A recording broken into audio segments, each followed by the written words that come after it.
Hello, नमस्कार। आज हम पुष्पीय पादप जो हैं उनमें लैंगिक जनन पढ़ेंगे। ये कक्षा 12 में बायोलॉजी जो जीव विज्ञान सब्जेक्ट है उसका सेकंड चैप्टर है। तो आप गौर से ध्यान देना। आप मैं शुरू करता हूं। पुष्पीय पादपों में लैंगिक जनन। देखिए, आप जनन से भली भांति परिचित हो। जनन का मतलब जो कोई भी जीव है या कोई भी सजीव पेड़ पौधे हों चाहे जीव जंतु हों, वो अपनी संख्या बढ़ाते हैं इस प्रक्रिया के द्वारा। मेरे पहले वीडियो में खूब अच्छी तरह से समझाया गया है। तो जनन जो है, अब हम इसमें लैंगिक जनन की बात कर रहे हैं। लैंगिक जनन का मतलब दो नर और मादा युग्मक भाग लेंगे। तो नर और मादा युग्मक। अब अपन पौधों की बात कर रहे हैं, तो पौधों में जनन अंग कहां होते हैं? तो देखिए, जैसे पौधा है कोई, तो उसमें शाखाएं होती हैं, फिर पुष्प खिलते हैं, पुष्प से फल बीज बनते हैं। वो बीज जो है वही नए पौधे को जन्म देता है। फिर तो इसका मतलब पुष्प है, पुष्प में जो जनन अंग है वो पुष्प में है पौधे के। किस प्रकार से होते हैं देखिए, समझिए। आपने पौधा देखा होगा, बीचों बीच इस प्रकार की एक संरचना होती है और ये ऊपर से फूली हुई होती है। और एक इस प्रकार से तंतु वगैरह देखते होंगे आप, उसका बारीकी से अध्ययन किया हो तो ये ऊपर से इस प्रकार से संरचना रहती है इनकी। इस प्रकार से ये जुड़े होते हैं।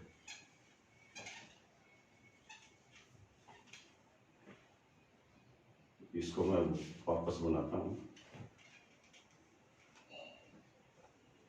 ये अब ये जो रंगीन भाग है, पंखुड़ियां है,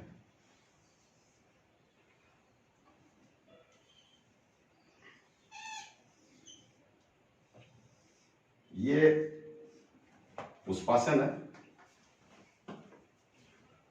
इसको पुष्पवरंत बोलते हैं। अब देखिए, यहां देखा होगा आपने तो कुछ हरी पर संरचनाएं देखी होंगी इस प्रकार से, हरे कलर की ऐसी पुष्प में संरचनाएं देखी होंगी।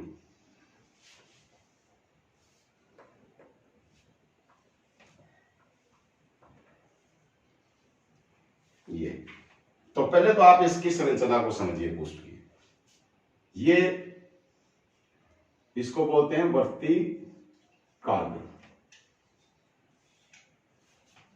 वर्तिकाग्र ऊपर का फूला हुआ भाग जो है, इसको इंग्लिश में स्टिग्मा। अब ये बीच का भाग जो लंबी नली समान संरचना है, इसको वृत्तिका। वर्तिका को इंग्लिश में स्टाइल बोलते हैं, स्टाइल। अब ये नीचे फूला हुआ भाग जो है, ये मेन भाग यही है ओवरी, यानी कि ये हो गया इसका मादा जनन अंग ओवरी। ओवरी को हिंदी में अंडाशय।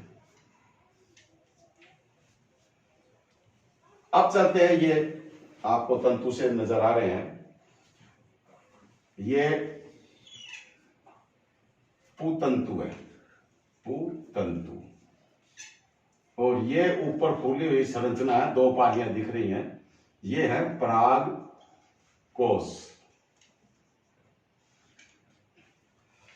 तो परागकोश और पुतंतु ये मिलके नर जनन अंग इसका बनाते हैं।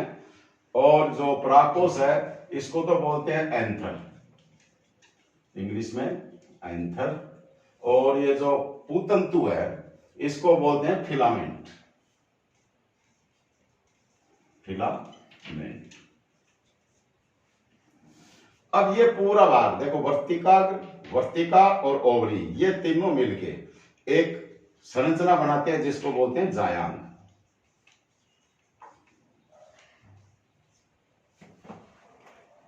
गायनोशियम। और ये प्राकोष और पूतंतु ये मिलके स्टेमन बनाते हैं। फिलामेंट और प्राकोष ये स्टेमन।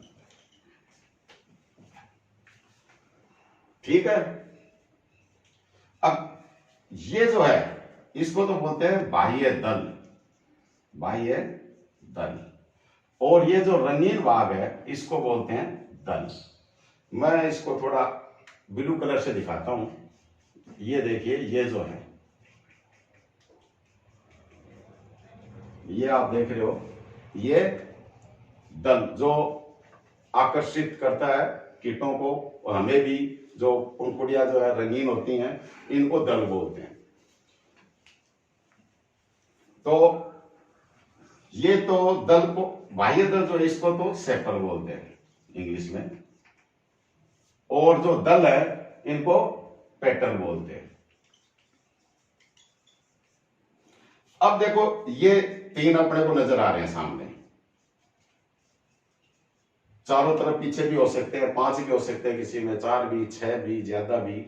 तो इनका जो सबका समूह है उसको तो बोलते हैं फिर बाह्य दल पुंज हो जाएगा, इसके आगे पुंज लगा देंगे और फिर बोलेंगे इसको कैलिक्स।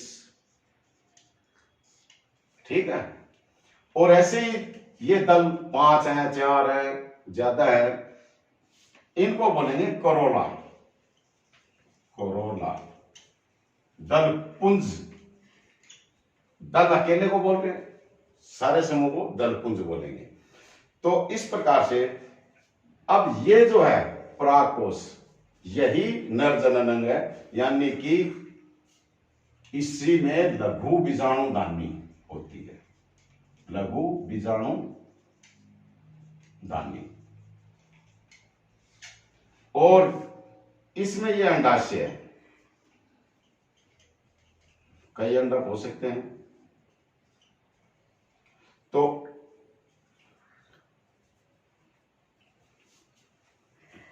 इनमें आकार बड़ा होता है अंडक का, इसको बोलेंगे वृहद। वृहद बीजाणु धानी, यानी कि बीजाणुओं का, अंडाणुओं का अंडक जो है, इनका निर्माण यहां होता है। तो आज हम पढ़ेंगे लघु बीजाणु धानी, यानी कि पराग कण जो है वो परागकोश में बनते हैं। और गैमेट्स आपने पढ़ा था, निषेचन कब होगा? गैमेट्स यानी कि युग्मक। युग्मक 2 प्रकार के होते हैं, नर और मादा। तो नर युग्मक जो है वो लघु बीजाणु धानी में बनते हैं, मादा युग्मक है वो वृहद बीजाणु धानी में बनते हैं। तो मादा युग्मक अंड कोशिका जो है वो होती है, और नर युग्मक परागकण। परागकण ये होते हैं। तो अब हम इस चैप्टर में सबसे पहले परागकण बनने की प्रक्रिया को समझेंगे। तो वो परागकणों का निर्माण यहाँ किस प्रकार से होता है। आपने पुष्प की संरचना देखी, अब मैं आपको ओरिजिनल पुष्प दिखाता हूं। देखिए, मैं नजदीक आता हूं थोड़ा।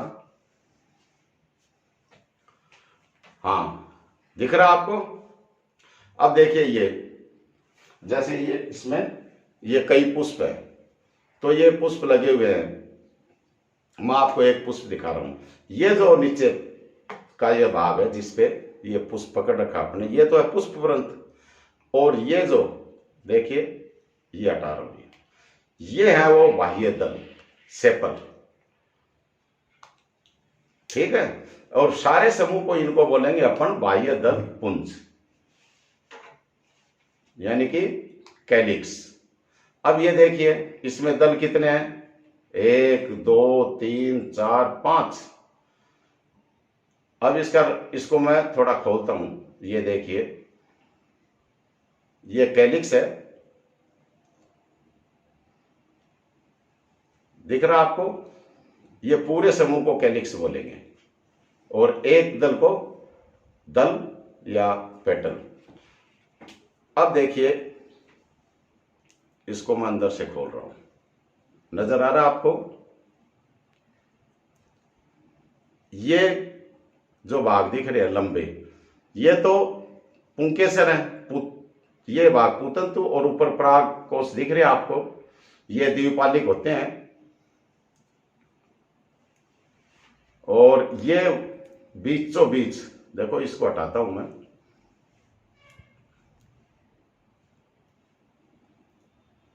पुंकेसर और दल सारे हटा दिए। अब देखिए ये संरचना आपको नजर आ रही है, ऊपर वर्तिकाग्र, ये वर्तिका है, और नीचे ये अंडाशय है।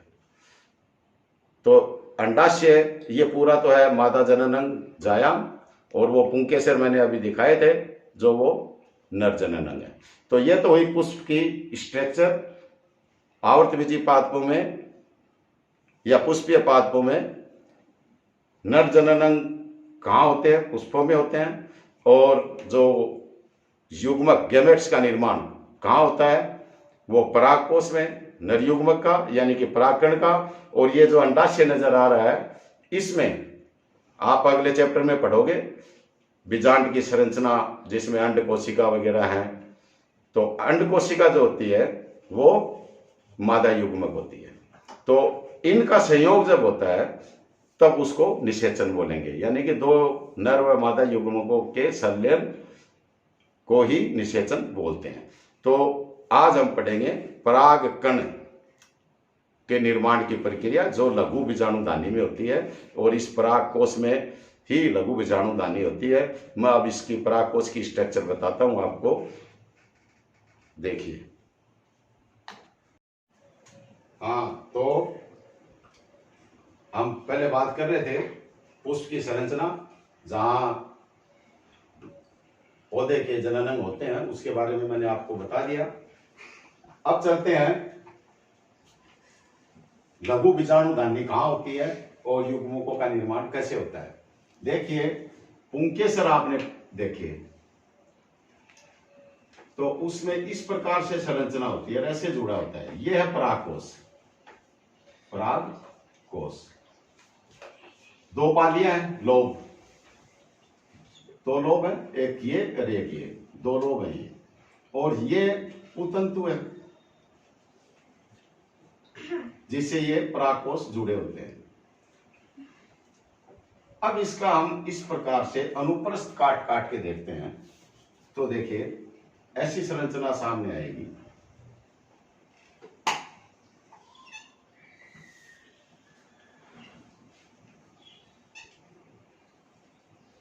ये इस प्रकार से,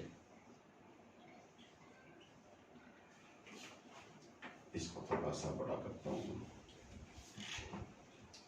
तो देखिए, ये बीच में से अपन ने एक लोब ये वाला, और दूसरा ये। अब इसके अनुप्रस्थ काट काट के देखते हैं, तो इसमें ये चैम्बर नजर आते हैं।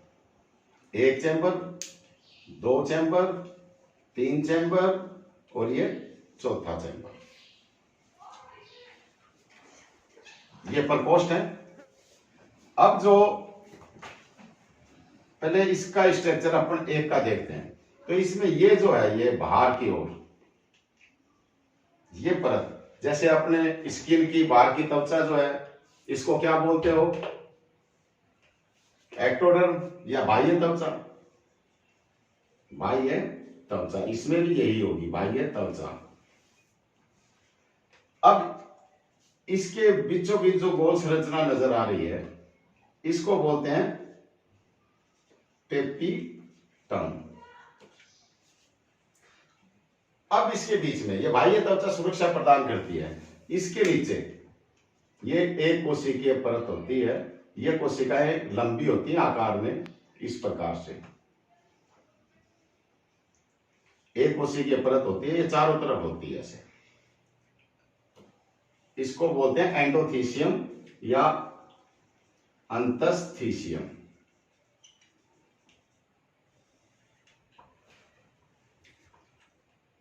अब ये जो पोर्शन बच गया, ये बीच का, ये 3 से 4 कोशिकाओं की परत होती है।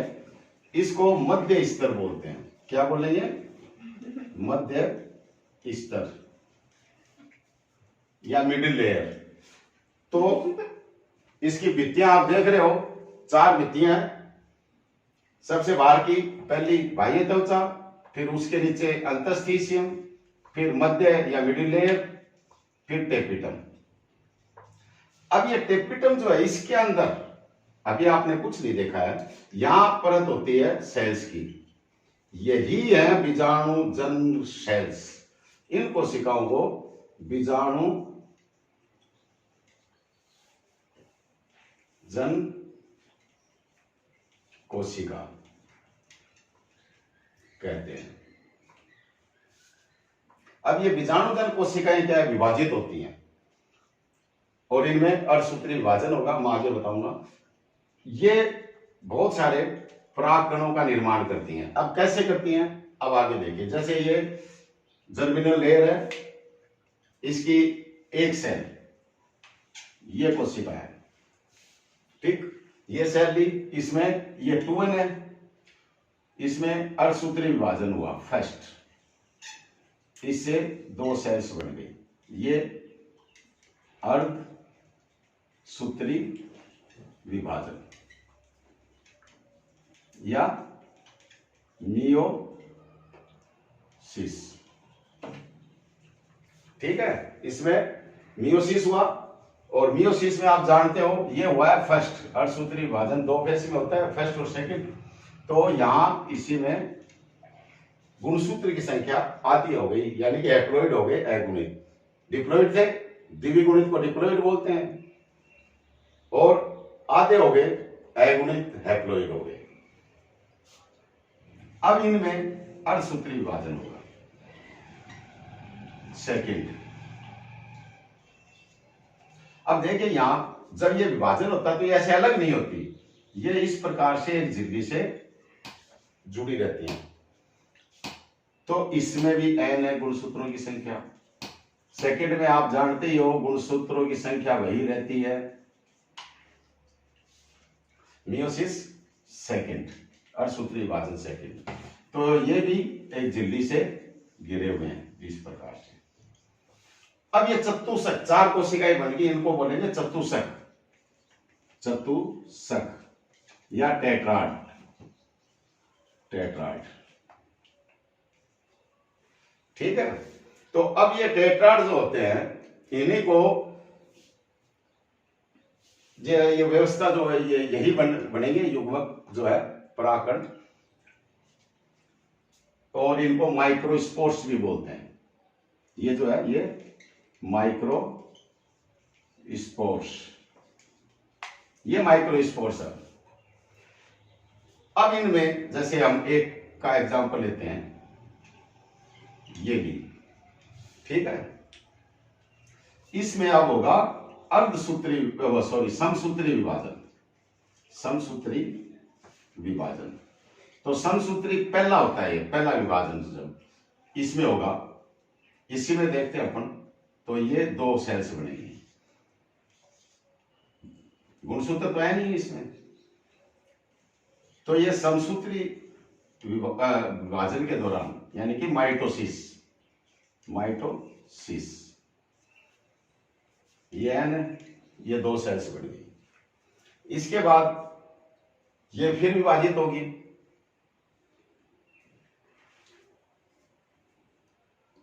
लेकिन ये 2 सेल्स अलग नहीं बनती। इसको आप ऐसे देखिए, माइटोसिस में ऐसे बनती है, लेकिन यहां क्या होगा, यही सेल्स माइटोसिस फर्स्ट होने से ये बड़ी होगी, और इसमें एक कोशिका में दूसरी कोशिका घुसी हुई है। जैसे ये एक कोशिका ये है, और एक कोशिका का केंद्र, ये अब जीवधर्म है कोशिका का, ठीक है।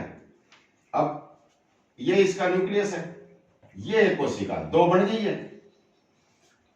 अब इसको तो बोलेंगे कायिक कोशिका। कौन सी? कायिक कोशिका या वेजिटेटिव सेल्स।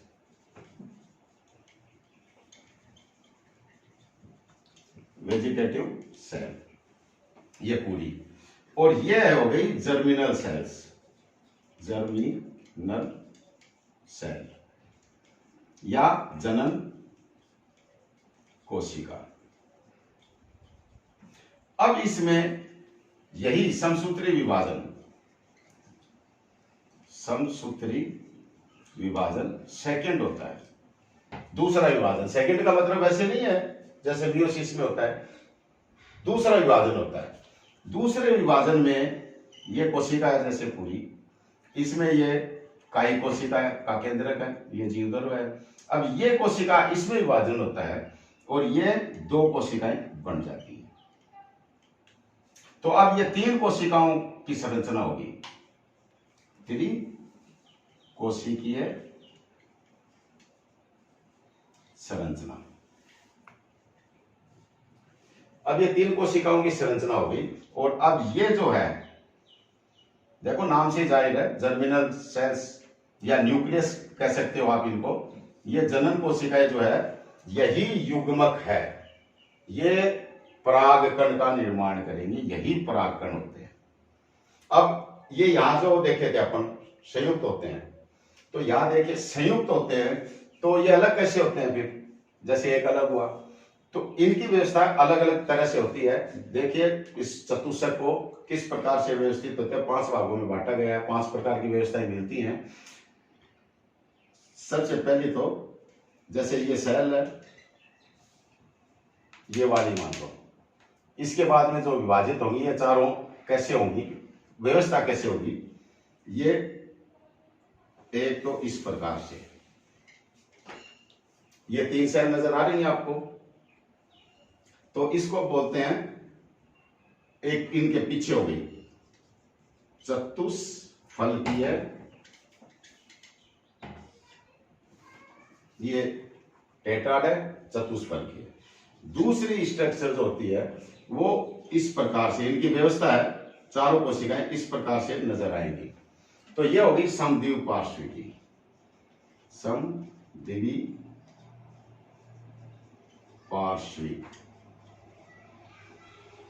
ये व्यवस्था हो गई। फिर और कैसे व्यवस्थित हो सकते हैं, तीसरी संरचना ये आती है, इसमें 2 सेल्स ऊपर है, ये नजर आ रही है, और एक सेल ये नीचे, तो एक इसके बैक में होगी। तो ये संरचना जो है ये कहलाती है क्रोशित, ये एक दूसरे को क्रॉस करके उस प्रकार से व्यवस्थित रहते हैं, क्रोशित। फिर एक आती है टी आकार की, वो टी कैसे, जैसे 2 सेल ऊपर हैं और 2 ये नीचे, इस प्रकार से टी शेप हो गई है, तो इसको टी आकारीय। 5वीं जो होती है वो ये चारों कोशिकाएं एक क्रम में ऐसे जमा रहती हैं, तो इसको बोलते हैं रेखीय या रैखिक। तो ये इस प्रकार से ये चतुष्क 5 प्रकार से व्यवस्थित हो सकते हैं और होते भी हैं। तो इनको 5 भागों में इस प्रकार से बांटा गया है, ये ध्यान रखना आप, बहुत इंपॉर्टेंट है, परीक्षा में पूछा जाता है। और इंपॉर्टेंट यहां आइए वापस देखिए, ये जो मैं वापस आ रहा हूं यहां, ये जो बाह्य त्वचा है ये सुरक्षा प्रदान करती है, और ये टेपिटम जो है ये भोजन की व्यवस्था करता है। अंदर जो सेल्स है, परागकण, ये कोशिकाएं मंडली है, इन सबको भोजन प्रदान ये करता है टेपिटम। आया, खटखटाया, टप टप, क्या चाहिए, भोजन लेके आया हूं, इनको भोजन भी चाहिएगा ना, तो वो भोजन ये देता है टेपिटम, टेपिटम की सेल। ये टेपिटम की सेल जो होती हैं, जैसे ज्यादातर कोशिकाओं में एक केंद्र की होता है, इनमें बहुकेंद्रीय व्यवस्था भी हो सकती है, 2 हो सकते हैं, 3 भी हो सकते हैं, ज्यादातर 2 की व्यवस्था ही होती है। और अंतःस्थितिय बहुत महत्वपूर्ण है। अब देखिए एक परागकण की संरचना बनाता हूं मैं, ये एक परागकण है, तो इसके अंदर इस प्रकार से आपको संरचनाएं देखने को मिलेगी।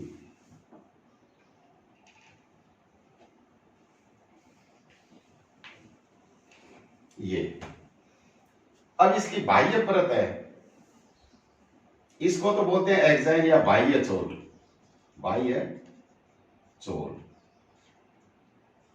एंजाइम। ठीक, ये सबसे महत्वपूर्ण होती है। इसमें इसके ऊपर जो होता है ये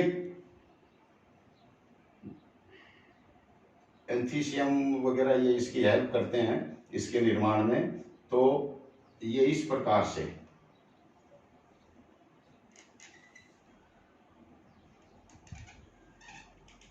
इसका स्ट्रक्चर बन जाता है। एक बहुत ही मजबूत भार कवर बनाती हैं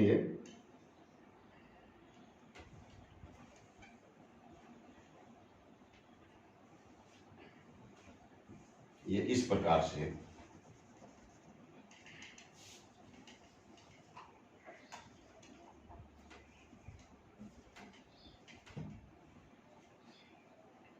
और इसमें ये जो स्ट्रक्चर है ये रहता है, जैसे ये सेल है ये वाली दिख रही है इस प्रकार से। एक तो ये कायिक कोशिका का केंद्र कायिक कोशिका है और इसके अंदर ये जनन कोशिका है।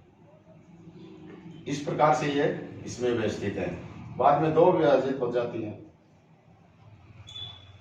अब इसमें जो है बाह्य चोल जो होता है बहुत मजबूत होता है, ये इसको तोड़ नहीं सकते। ये कितनी प्रतिकूल परिस्थितियां हो जाए और ये टूट नहीं सकता। आज तक कोई भी एंजाइम ऐसा नहीं बना है, कोई केमिकल ऐसा सामने नहीं आया जो परागकण की इस परत को तोड़ सके या नष्ट कर सके। इस पे कोई भी एंजाइम है, एसिड है और एल्कलाइन, यानी कि अम्ल, क्षार और कोई भी एंजाइम इसको तोड़ नहीं पाता है। इसलिए ये तीन स्तर होते हैं, तीन जगह। सामान्य तौर से द्विबीजपत्री जो पौधे होते हैं डाइकोट्स, उनमें तीन ये इस प्रकार से इस छिद्र नजर आते हैं। इनको बोलते हैं जनन छिद्र। जनन छिद्र। अब इस जनन छिद्र से ये बाहर आता है पराग नलिका बनाते हुए।